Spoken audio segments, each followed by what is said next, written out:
গোলাপ জামুন তো অনেক খেয়েছেন। ধোঁয়া ওঠা গোলাপ জামুন কি কখনো খেয়েছেন?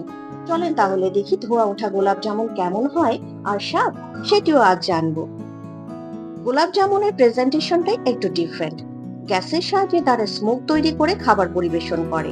এখানে তারা নাইট্রোজেন গ্যাস ব্যবহার করে থাকে। নাইট্রোজেন গ্যাস ফুডের জন্য সেফ, বাট এখানে এক এক্সপার্টিস প্রয়োজন হয়, আদারওয়াইজ এটি নিরাপদ নাও হতে পারে।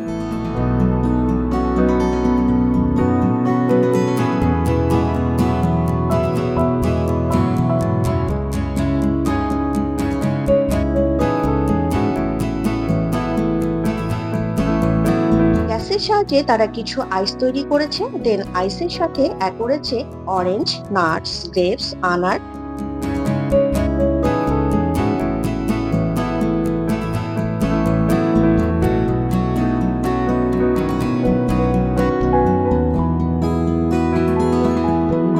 এই প্রসেসটি তারা তাদের স্পেশাল গোলাপ জামুনের সাথে করে থাকে। বিষয়টি খুবই লুক্রেটিভ, বাট খাবারটি টেস্টের দিক থেকে সাধারণ, আহামরি তেমন কিছুই মনে হয়নি।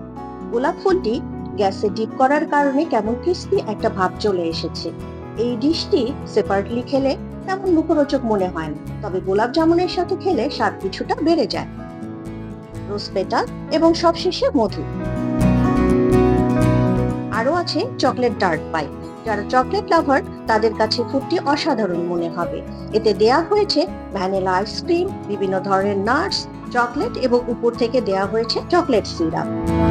আজ এ পর্যন্তই। See you again with another video. Till then, keep spreading sweetness and bye bye.